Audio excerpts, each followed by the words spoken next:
Okay, okay.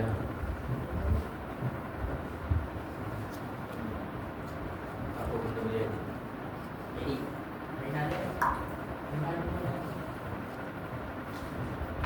Okey, assalamualaikum warahmatullahi taala wabarakatuh. Waalaikumsalam warahmatullahi wabarakatuh.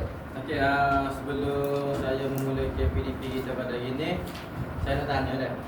Hari ni apa khabar belaka? Alhamdulillah. Baik belaka. Mia akhir dah. Okey, set lagi pengen belaka ke? Okey, hari ni hari raya mak. Kan hari raya ni. Alhamdulillah bagus, makin belaka. Okey, sebelum saya pergi kepada PDP kita pada hari ini, saya nak tanya secara imbas. Di manakah terletaknya Sabah dan Sarawak? Di mana? Di Malaysia. Bagus. Itu salah spontan, Okey. Bab sebelum ni kita pernah belajar iaitu latar belakang tentang pemerintahan tempatan di Sarawak dan Sabah yang melibatkan kedatuan, melibatkan kaum, melibatkan persekutuan. Itu semua yang kita belajar pada sili berlepas. Okey, cuma hari ni kita masuk kepada subtopik sebelumnya iaitu subtopik 5.2 iaitu perluasan kuasa dinasti Brooke di Sarawak dan perluasan kuasa oleh SBUB di Sabah. Okey, dua topik ni saya akan ajar pada hari ini iaitu Jas Brooke di Sarawak dan syarikat British Utara di Sabah. Syarikat Bonja Utara British di Sabah lah. Okey, jom kita terus pergi subtopik mula dah. Okey. Perluasan kuasa dinasti Brooke di Sarawak. Nanti boleh buat ni saya salin atas sikit dah. Okey. Macam biasalah salin atas macam biasa. Okey. Pengenalan.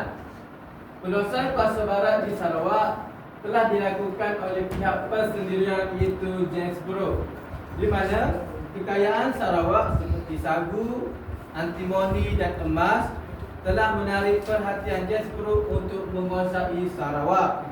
Beliau telah menggunakan pelbagai strategi untuk meluaskan kuasanya. Pemecahan politik dan kegiatan pelanunan digunakan oleh Jas Brooke kerana beliau berjaya peroleh Sarawak daripada Kesultanan Brunei. Seterusnya, Jas Brooke dan keluarganya telah berusaha meluaskan kuasa mereka ke seluruh Sarawak. Okey, itu kadar pengenalan. Okey, kita pergi kepada bagaimana kaedah kehadiran Jas Brooke ketika berada di Sarawak. Okey. Yang pertama kita semua tahu, Sungai Sarawak merupakan kawasan ekonomi yang paling penting dan Sultan Brunei telah menghantar pengiran Indra Mahkota sebagai pembesar Brunei untuk menguasai ekonomi di Sarawak. Pada 1820, masyarakat Melayu bertumpu di kawasan lidah tanah yang terletak di sekitar Sungai Sarawak. Ini merupakan menjadi pusat perdagangan dan pentadbiran kerana sangat strategik, iaitu mampu mengawal kegiatan perdagangan sungai dan kawasan pedalaman. Okey, itu ketika kehadiran Jas Brooke. Kita pula kepada ni. Terdapat individu yang terlibat dalam percaturan politik dan pemerintahan di Sarawak. Terdapat 4 orang 4 orang individu yang terlibat secara langsung dalam pemerintahan di Sarawak sehingga 1830 hingga 1840 selama 10 tahun. 4 orang inilah terlibat secara langsung dah. Okey, kita dimulai adalah Sultan Omar Ali Saifuddin II, iaitu Sultan Brunei. Sultan Brunei mentadbir Sarawak pada 1827 yang berhasrat untuk mengawal kegiatan perdagangan. Pengiran Indra Mahkota telah mendirikan pusat pentadbiran di Kuching. Hal ini telah menimbulkan perbalahan dengan pembesar tempatan kerana cukai yang tinggi dan kerahan tenaga. Okey, semasa pemerintahan Sultan Omar ni telah menimbulkan perbalahan, menimbulkan kesan negatif iaitu orang tak minat dia. Masyarakat tak minat sebabnya pembesar tempatan ni telah menggunakan cukai yang tinggi dan menggunakan kerahan tenaga. Semana kalau dia ada orang kampung dia logika. Rakyat di situlah menyebabkan rakyat dia marah. Okey. Hal ini menyebabkan penentangannya telah ditentang. Datuk Petinggi Ali ingin membebaskan Sarawak daripada cengkaman pengiran Indra Mahkota. Okey, nombor 2 adalah pengiran Raja Muda Hashim. Okey, pengiran Raja Muda Hashim telah dihantar oleh Sultan Brunei bagi menyelesaikan masalah di Sarawak. Beliau merupakan bapa saudara kepada dia ni. Bapa saudara kepada Sultan Omar Raja Muda ni bapa saudara kepada Sultan Brunei. Beliau berusaha untuk memujuk Datuk Petinggi Ali dan Pembesar Melayu tetapi gagal. Akhirnya beliau meminta bantuan daripada James Brooke. Okey. Yang ketiga adalah James Brooke itu sendiri lah. Okey. James Brooke mencari peluang untuk mendapatkan Sarawak dengan pelbagai strategi yang digunakan. Pada peringkat awal, James Brooke menjalankan aktiviti pengembaraan. Dia hanya bagi sekadar nak mengembara saja, iaitu di Sarawak dan Singapura dengan menggunakan kapalnya yang bernama Royalist. Masa itu dia telah mendapat sokongan British melalui Angkatan Tentera Laut. James Brooke telah menerima pelawaan pengiran Raja Muda Hashim untuk menyelesaikan masalah di Sarawak. Akhirnya James Brooke telah mengenakan beberapa syarat di mana pengiran Raja Muda Hashim perlu menyerahkan Sarawak kepada beliau. Ini dipanggil perjanjian timbalan. Contohnya dia bantu Raja Muda Hashim, dia boleh bantu. Tapi Raja Muda Hashim kena janji dengan dia kena beri Sarawak kepada James Brooke. Okey. Yang keempat adalah Datuk Petinggi Ali. Datuk Petinggi Ali merupakan pembesar tempatan di Sarawak. Beliau telah melakukan penentangan terhadap pentadbiran Brunei pada 1836. Beliau telah menentang tindakan wakil Sultan Brunei yang menjejaskan kehidupan masyarakat tempatan. Beliau bersetuju untuk berunding dengan James Brooke dan menamakan penentangan. Jadi 4 entiti yang terlibat secara langsung dalam pemerintahan di Sarawak. Okey. Bagaimana James Brooke mendapatkan kuasa pemerintahan melalui 4 strategi yang digunakan, iaitu strategi rundingan, ugutan, perjanjian dan ketenteraan. James Brooke menggunakan kesempatan terhadap masalah yang berlaku di Sarawak sehingga beliau berjaya menyelesaikan. Fikir James Brooke dijuklah, dia tahu Sarawak ni ada masalah, jadi dia pun masuk. Dia umpama dulu dia dah lagi lah, dia masuk dia masuk untuk nak kuasai Sarawak melalui 4 strategi. Yang pertama rundingan. Okey, jadi ada rundingan. Bagaimana rundingan itu berlaku? Rundingan digunakan apabila James Brooke berunding dengan pengiran Raja Muda Hashim dan diminta untuk menyelesaikan pertelikahan yang berlaku di Sarawak. Okey, dalam rundingan ini, pengiran Raja Muda Hashim telah menawarkan Sarawak kepada James Brooke. Tawaran ini dilakukan sebanyak 2 kali sebelum James Brooke menerimanya. Okey, dia ni ada rundingan dengan pengiran Raja Muda Hashim Okey, seterusnya strategi adalah strategi ugutan. Di mana strategi ugutan ini dilakukan James Brooke sebanyak 2 kali. Ugutan pertama kepada pengiran Raja Muda Hashim untuk berdolak dalih dan tidak bersetuju dengan rundingan sebelumnya. Beliau telah menyerahkan Sarawak. James Brooke ugut pengiran Raja Muda Hashim untuk menyerang kedudukan pengiran Raja Muda Hashim di Kuching. Okey, nombor 2. Tindakan ini menyebabkan pengiran Raja Muda Hashim bersetuju menyerahkan pemerintahan Sarawak kepada James Brooke. Ugutan kedua. Ugutan pertama dia dengan Raja Muda Hashim. Okey, ugutan kedua telah berlaku secara tidak langsung kepada pemerintah Brunei, iaitu Sultan Omar Ali Saifuddin apabila James Brooke hadir ke Brunei diiringi oleh Angkatan Tentera Laut British. Kehadiran James Brooke adalah untuk mengesahkan penyerahan Sarawak seperti yang dilakukan oleh pengiran Raja Muda Hashim. Tindakan James Brooke ini telah menyebabkan Sultan bersetuju untuk mengesahkan penyerahan Sarawak tersebut. Okey, ini strategi ugutan. Sebenarnya kita ada strategi perjanjian.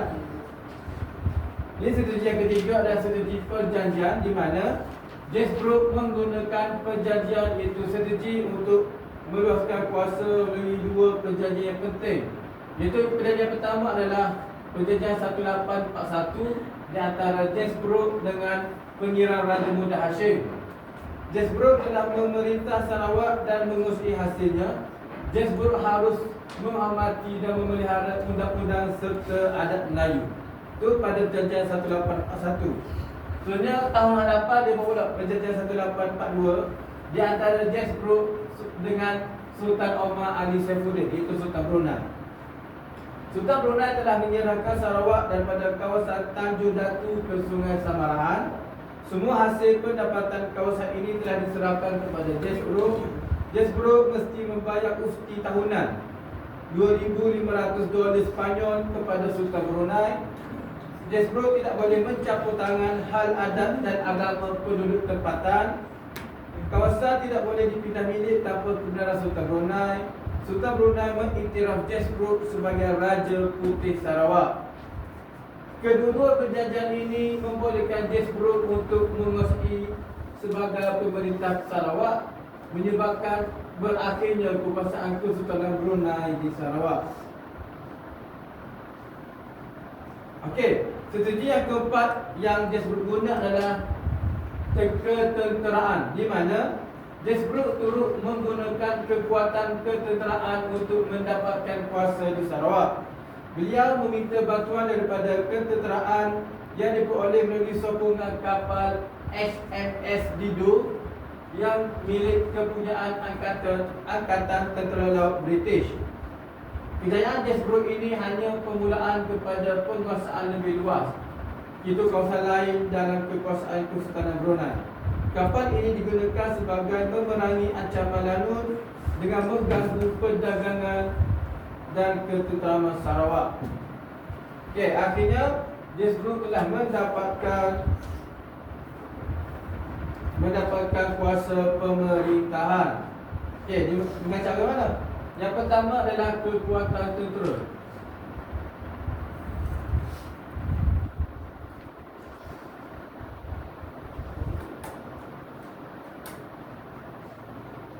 Okey, dengar je lah. Ni tuan dah sikit. Okey, yang pertama adalah kekuatan tentera, di mana Jasbro telah mendapat bantuan dan sokongan daripada tentera laut British, iaitu kapal perang HMS Dido berjaya menghancurkan kubu kuat orang Iban, iaitu Sungai Saribas dan Sungai Sekerang.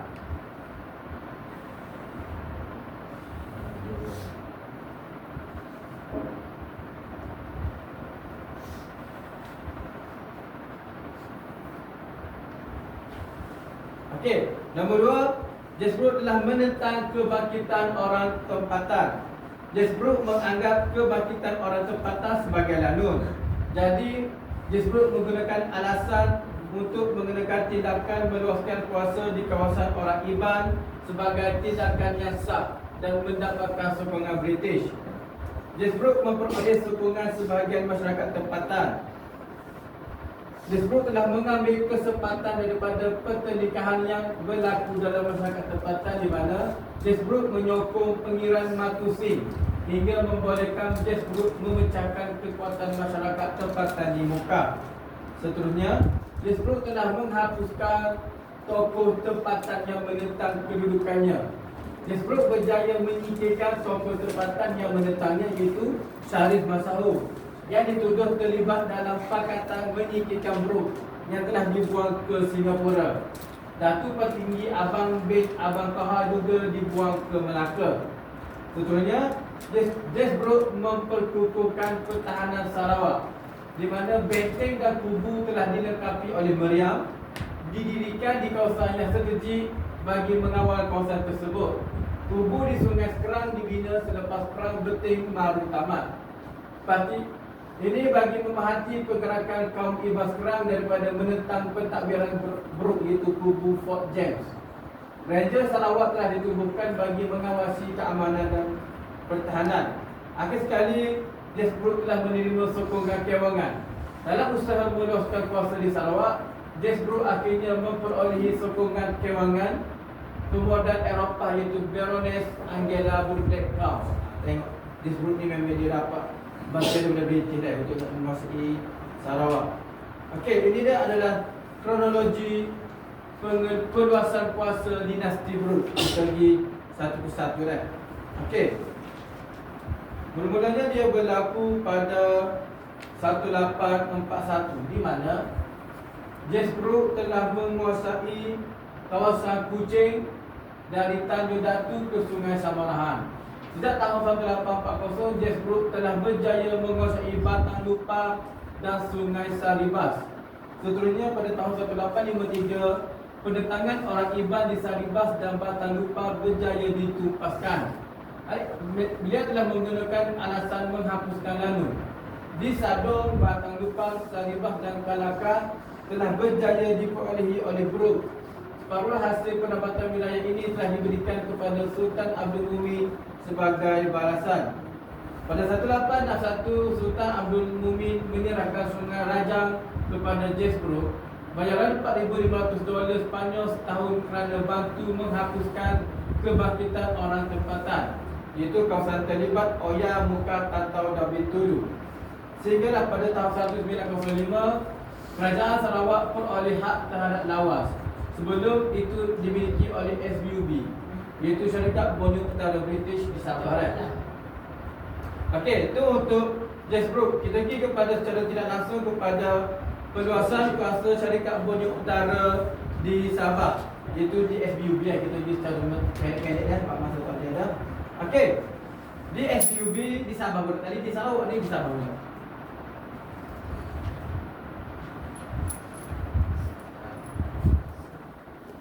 Okey, di Sabah, sebelum kedatangan kuasa barat, pentadbiran di Sabah dikuasai oleh Kesultanan Brunei, Kesultanan Sulu dan ketua-ketua bebas. Kedudukan strategik dan mempunyai potensi ekonomi yang besar menyebabkan Sabah menjadi perhatian kepada pemodal asing dari luar negara. Strategi pajakan, pembelian dan perjanjian menyebabkan Sabah berjaya dikuasai oleh pemodal asing.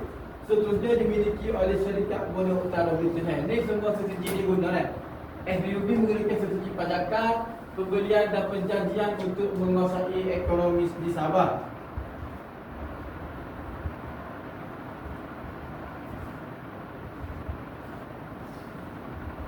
Okey, kemakmuran Sabah ni. Yang pertama oleh kedudukan yang strategik, yang kedua kekayaan ekonomi Sabah kan.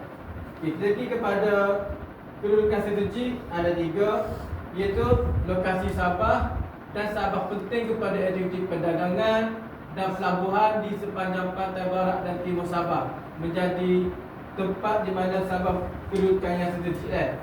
Yang kedua adalah kekayaan ekonomi. Di Sabah terdapat pelbagai hasil-hasil ekonomi seperti sarang burung, sagu, rotan, getah perca, gamat dan sirip ikan yu yang telah lama masuk ke pasaran antarabangsa.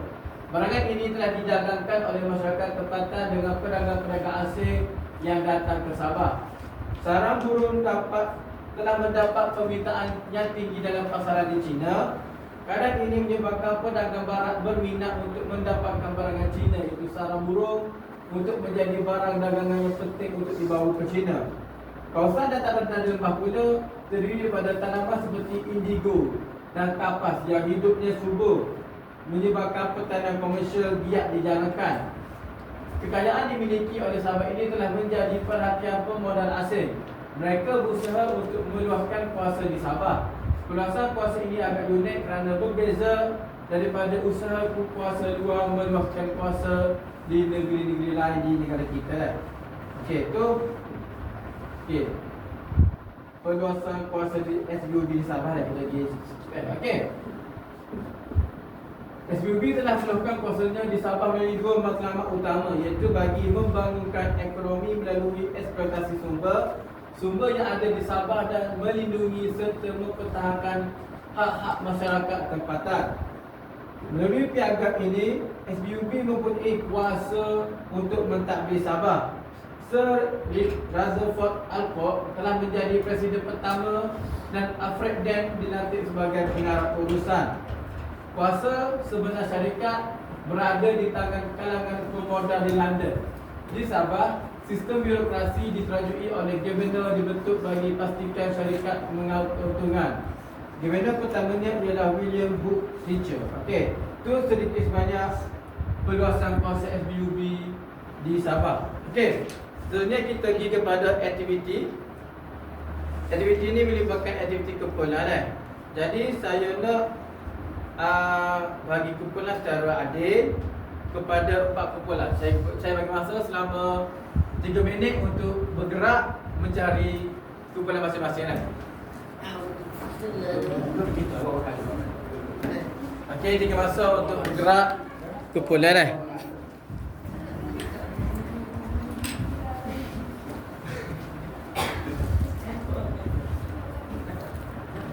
Aku suka. Masih sorry ya. Je situ. Ya sebab tak apa macam. Okey, Macam. Tak apa biar. okey, okey, kumpulan ada dah. Okey. Saya jadikan 4 kumpulan utama. Okey. Setiap kumpulan ni akan dibekalkan satu set soalan.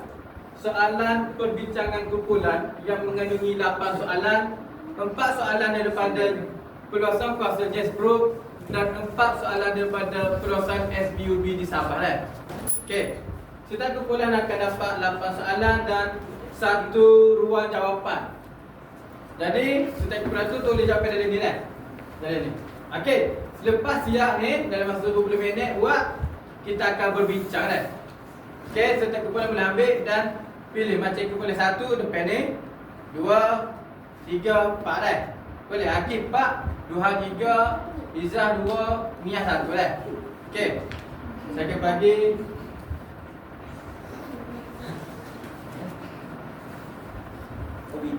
boleh bincang lah, bincang dulu, cari jawapan lah.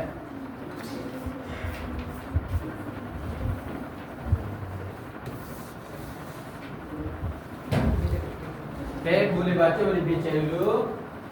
Kalau nak comel, duduk bola lah. Duduk bola. Duduk bagi menghadap muka, cepat. Menghadap muka dah.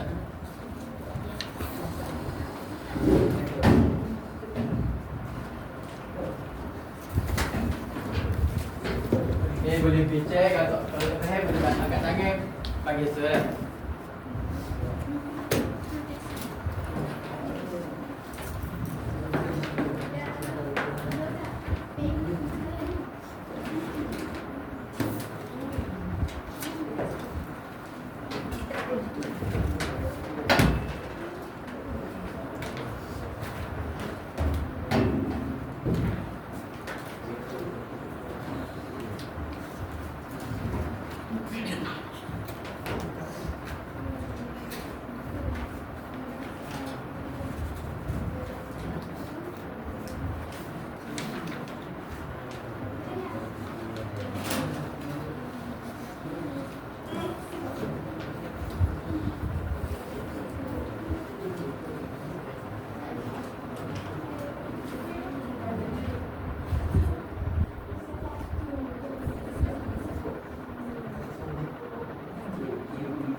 Buat semua langkah tak ada tu.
Boleh bincang-bincang dah. Masa ada lagi. Panjang lagi masa. Boleh bincang.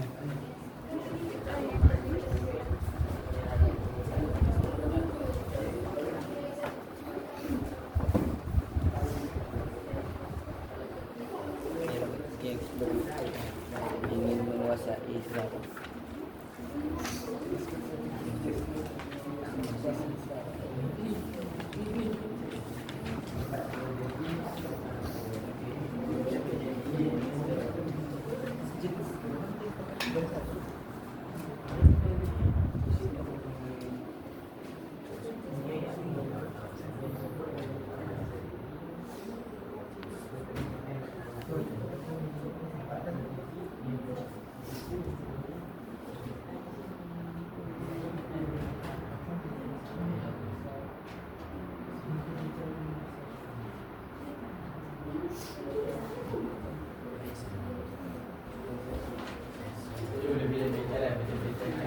Dan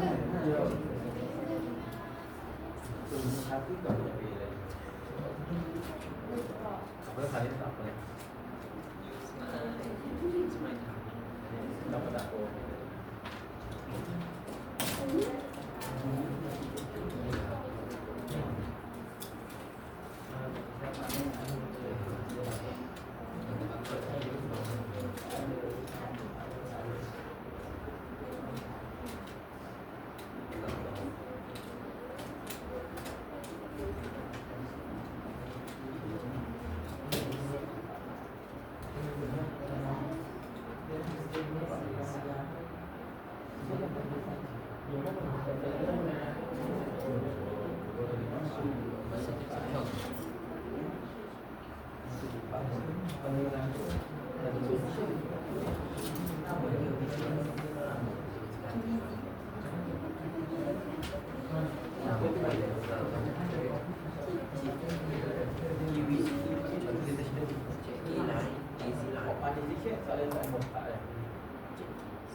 Jadi pada dah.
Pertama sebab kita ada rakyat merujuk perisa betul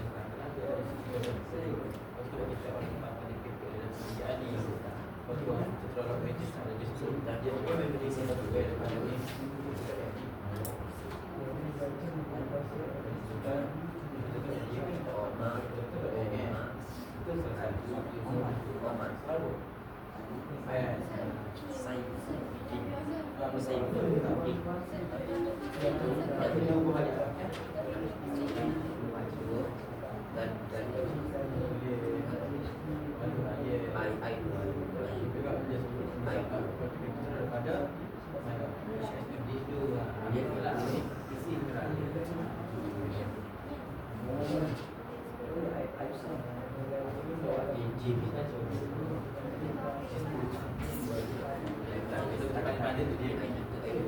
Yo hari setengah dia.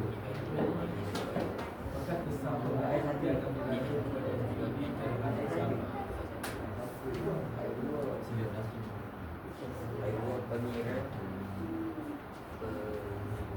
Sampai dicuri raja dia. Masa bukanan pembukaan sudut kaki, beti membahagikan di Sabah, kaya dengan sama di Kalibasas. Ada tak? Masalah ni. Untuk mana juga?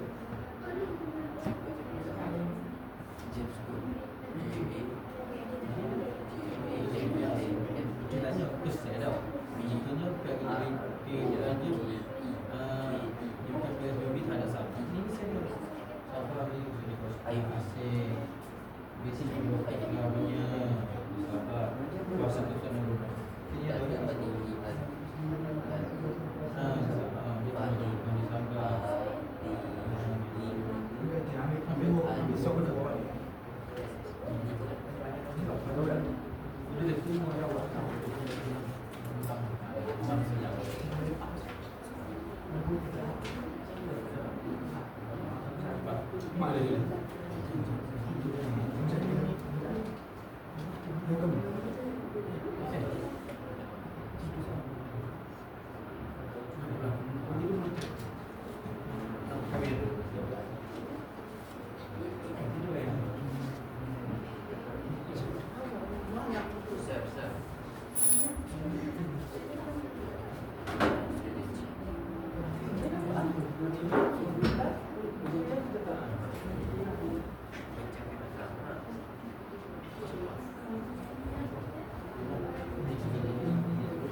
Dia masa lagi 5 minit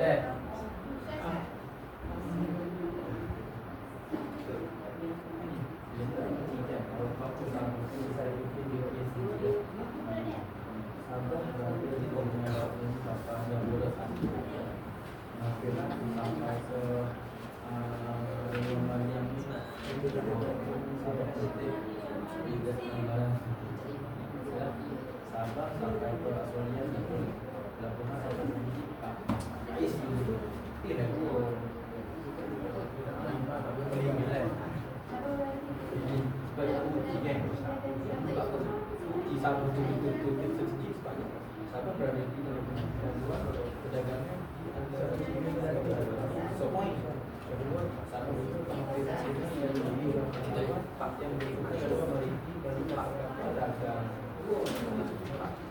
itu bukti dia lah, bukti berapa sabar. Sebab tu harap masa dah 5 minit lah. Mana yang proses? Gini je nanti bukan lah. Ini kecuali dia macam dah balik sikit. Kan tak ada lisa Sarawak. Bawa apa ya? Bawa apa? Cari tak dari biasa ini.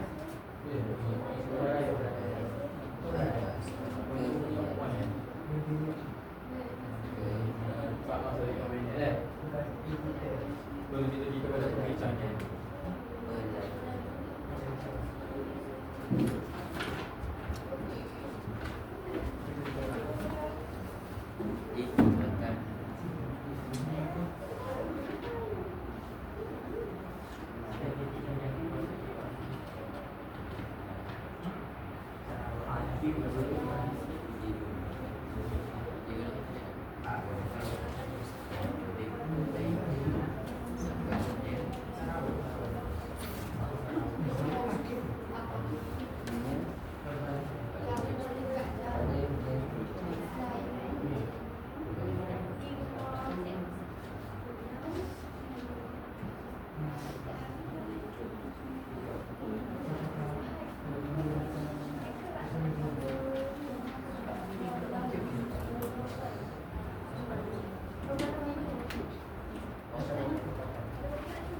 Okay, masa ada lagi. Buat lagi buat. Bincang-bincang dalam kutip belakang tu.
Yang ke China dan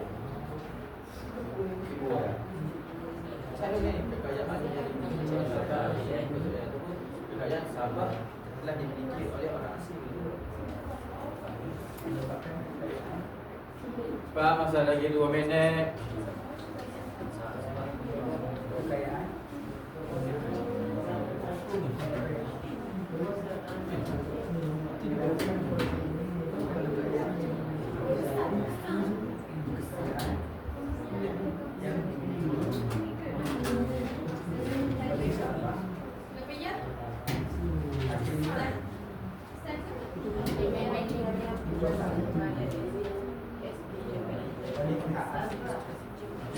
Okey, siap tak?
Okey, masa juga dah. Okey.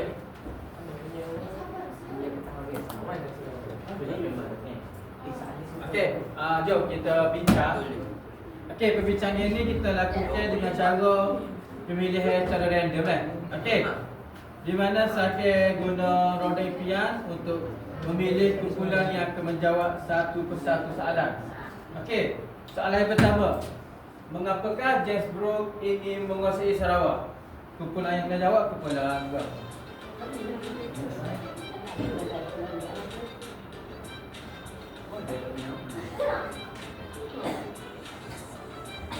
Okey, kumpulan 4. Berikan jawapan. Mengapakah James Brooke ingin menguasai Sarawak?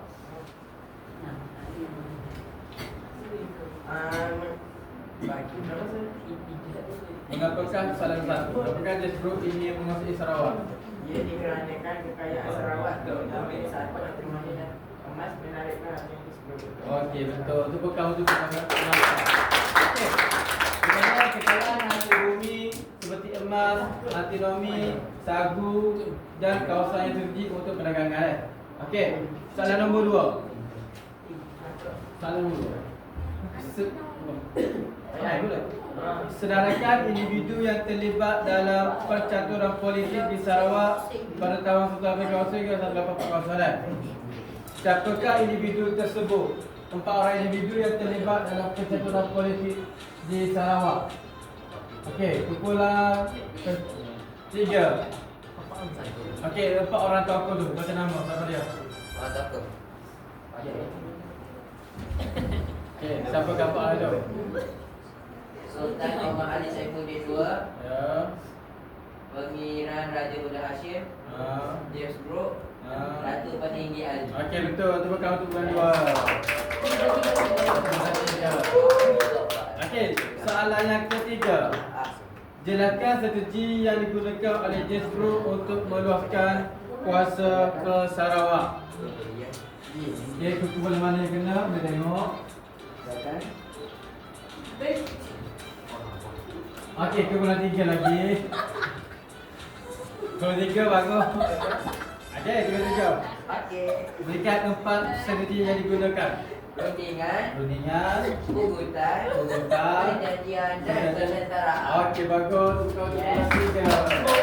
Okey, soalan yang seterusnya. Mengapakah Sarawak mudah dikuasai oleh James Brooke? Mengapakah Sarawak mudah dikuasai oleh James Brooke? Dijawab oleh kumpulan nombor Satu. Okey, golongan satu bangun. Berikan jawapan anda. Dan Soalannya kepada tentera kapal perang HMS Dido berjaya menghancurkan kubu kuat orang Iban di Sungai Saribas dan Sungai Serak. Okey, betul. Temukan untuk golongan satu. Okey. Sarawak ni mudah dikuasai ni ada sebab lah. Yang pertama, kekejaman yang berlaku terhadap rakyat melalui cukai yang tinggi dan kerahan tenaga berguna. Kebangkitan orang tempatan yang dipimpin oleh Datuk Patria Ali pun boleh. Bantuan tentera laut boleh. Dan pemimpin dan rakyat tidak bersatu pun boleh jadi lah. Okey. Salah nombor 5. Kedudukan strategik Sabah menjadi tarikan kuasa asing untuk menguasainya. Buktikan. Okey, kepulauan ni perlu dijawab oleh kepulauan berapa?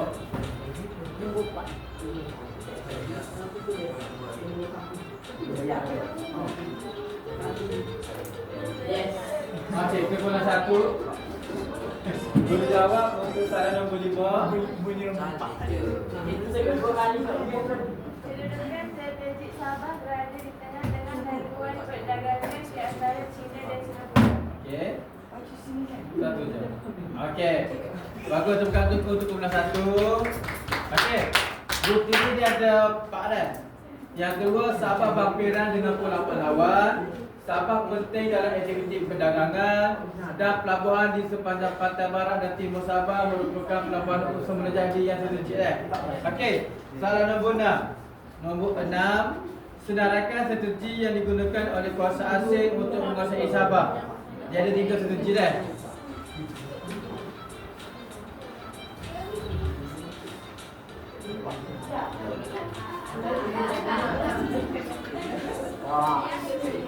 Kurang satu lagi. Jawapan anda. Pajakan, pembelian dan perjanjian. Okey, bagus. Temukan untuk satu. Pajakan, pembelian dan perjanjian. Okey, soalan nombor 7 sebelum kita berakhir dah. Okey, soalan nombor 7. Nyatakan syarat yang perlu dipatuhi oleh syarikat Borneo Utara British untuk menerima piagam diraja. Soalan ini perlu dijawab oleh kumpulan yang manakah?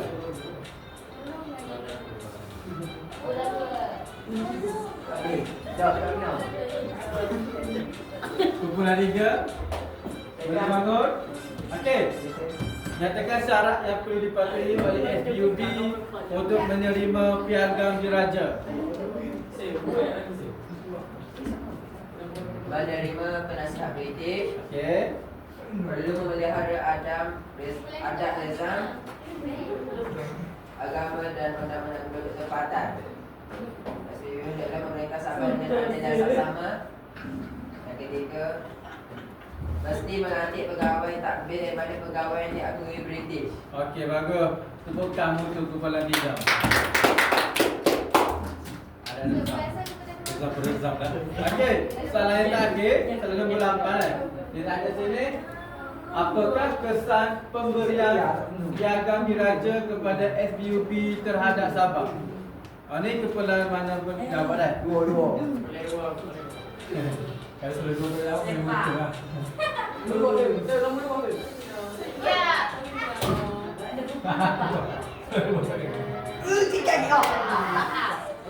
Okey, kau lepas memang lo.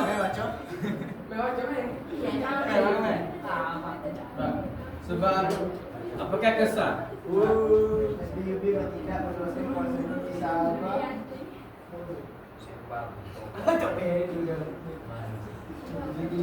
Perluasan di Sabah. Perluasan kuasa ini menyebabkan kekayaan yang dimiliki oleh Sabah akhirnya dikuasai oleh pihak asing. Okey, bagus. Tepukan untuk kumpulan 4. Okey, dia minta kesan pemberian piagam diraja oleh SPUB. Yang pertama, Sabah dimiliki oleh SPUB. Ya. Kuasa Kesultanan Brunei dan Kesultanan Sulu berakhir.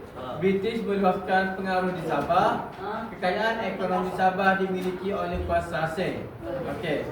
Berakhirlah soalan kumpulan kita. Kita pergi kepada kuis.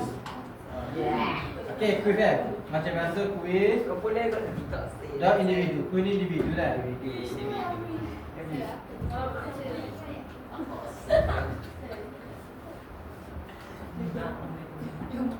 Kita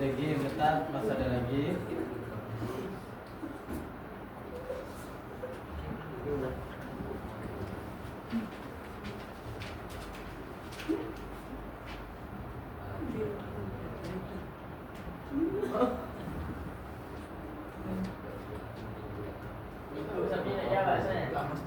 ni kita kena nama.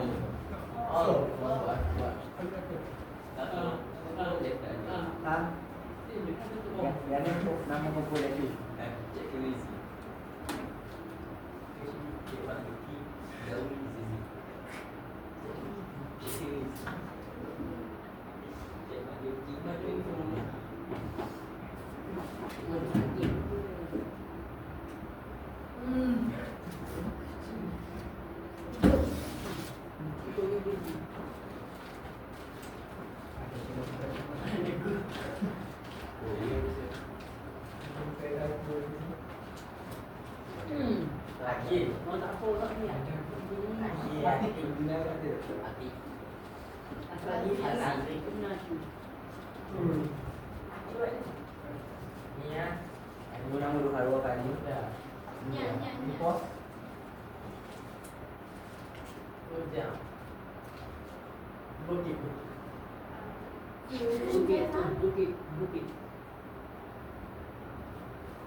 Ada 14 lah kan? Okey. Kita main DBTG lah. Okey. Senang ni soalan ni. Kita baca lagi. Okey. Apakah asas pembentukan sistem kesukuan di Sarawak dan Sabah? Okey. Orang yang berjawab adalah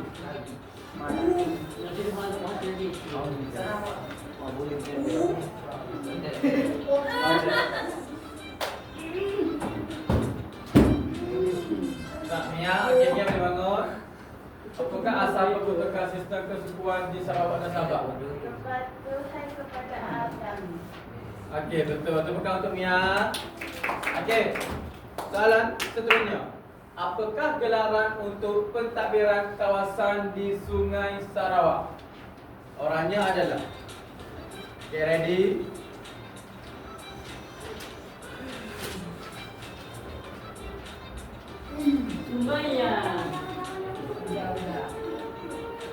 Okey, Semaya boleh baca dan berikan jawapan anda. Gelaran untuk pentadbiran kawasan di Sungai Sarawak.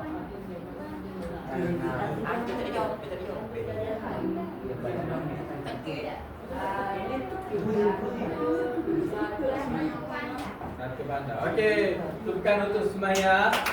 Okey, soalan seterusnya. Bagaimanakah kuasa golongan datu di Sabah ditentukan? Bagaimana kuasa golongan datu di Sabah ditentukan? Okey, nama mana walid? Okey, boleh bangun.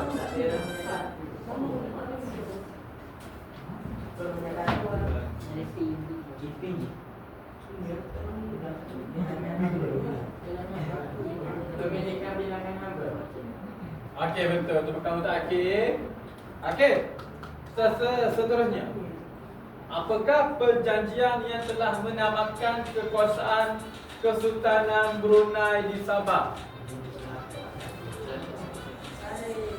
Okey. Akif boleh bangun.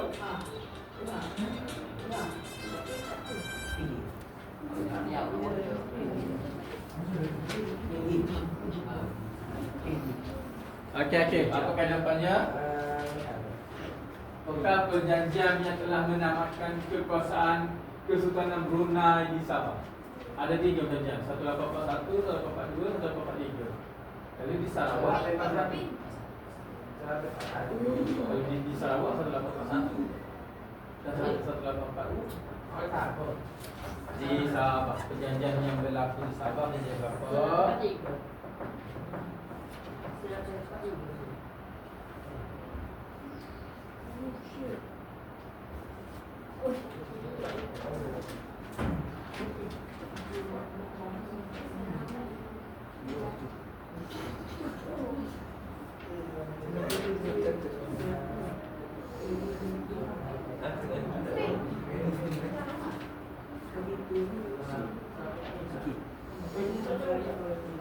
Apalah?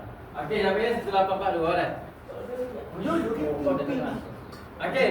Seterusnya, Sultan Abdul Mumin telah menyerahkan Sungai Rajang kepada Jasbrook dengan bayaran $4,500 Sepanyol setahun.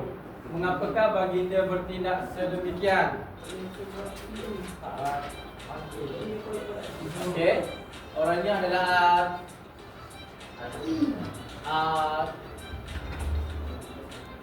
orang adalah Iza. Okey, Iza boleh bangun.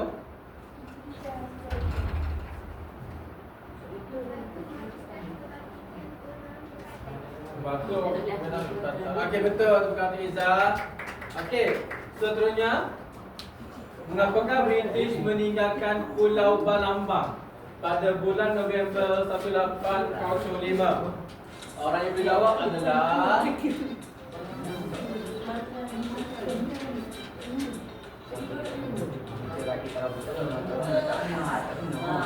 okey, Barasi boleh bangun dan berikan jawapan anda.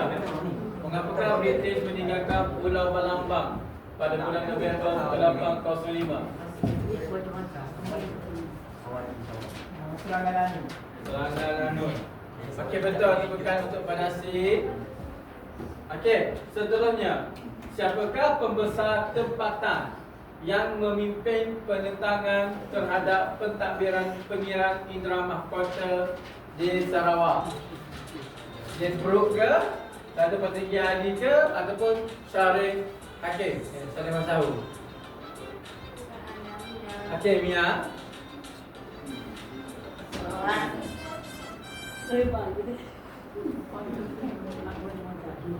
Siapakah pembesar tempatan yang memimpin penentangan terhadap pentadbiran pengiran indera mahkota di Sarawak?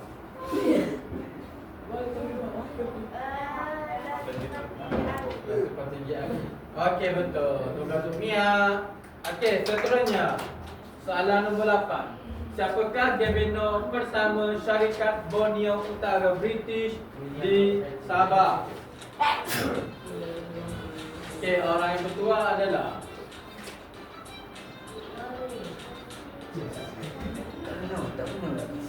Barasi, William Hood Richard. Orang. Okey. Okey, soalan yang ke-9. Nak bilang dulu lagi. Okey, soalan yang ke-9. Siapakah yang menyewa Sabah daripada Sultan Brunei pada tahun 1865 selama 10 tahun? Okey, orangnya adalah Izzah. Orang tahu ke? Charles Limoses. Okey, betul. Okey, soalan terakhir untuk PDP hari ini. Berikut merupakan cara Jasbrook mendapatkan kuasa pemerintahan di Sarawak. Kecuali orang terakhir adalah siapakah yang bertuah untuk pada hari ini? Orang siapa? Okey, bangun. Berdamaian. Okey, betul. Okey, tepuk tangan untuk semua. Okey. Kita dah sampai ke penghujung PDP. Okey. Saya ingin membuat rumusan berkaitan dengan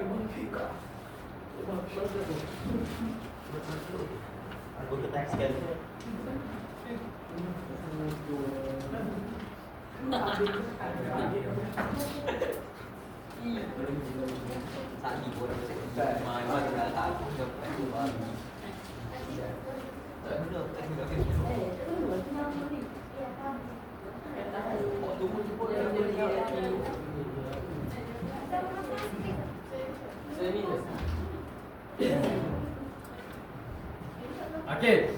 Kesimpulan boleh kita ambil ini. Okey, kesimpulannya kita boleh lihat betapa royak Jasbrook dengan SBUB ni menggunakan kuasa dan pengaruhnya untuk meneruskan kuasa di Sarawak dan Sabah kerana kekayaan hasil bumi dan kedudukannya yang strategik untuk British meningkatkan ekonomi negaranya. Okey, sebelum berakhir, saya nak suara bangun untuk menyatakan pengajaran yang boleh diperolehi daripada topik yang kita belajar ni dah. Apa yang awak dapat bila belajar topik ni dah? Suara bangun. Dengarlah belum saya beri hadiah. Suara bangun. Inilah pengajaran ke apa. Contohnya saya dapat ni, saya kena belajar bahawanya saya kena buat kena baik dengan orang ramai ke. Okey, boleh. Suara bangun. Balik. Boleh bangun dah suara. Okey, Mia. Mia ada bagi ke pengajaran? Sebab apa? Kenapa pengajaran yang awak dapat hari ni, belajar hari ni?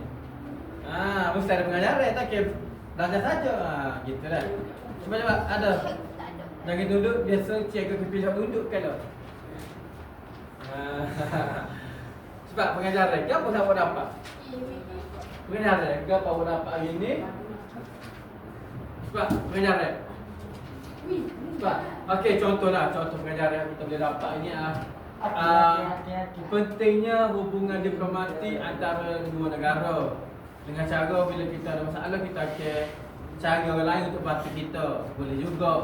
Pengajaran kita adalah jangan terlalu meninggi kuasa. Bila kita ada kuasa, kita jangan menindah orang dah. Okey, itu saja untuk PDP pada hari ini. Dah awal tak? Cik, masuk tak pengajaran tu? Okey. Bolehlah, okey. Boleh awal dah. Okey. Sekian saja untuk pada saya pada hari ini. Wabillahi taufiq wal hidayah. Assalamualaikum warahmatullahi taala wabarakatuh. Waalaikumsalam warahmatullahi wabarakatuh. Kau makan.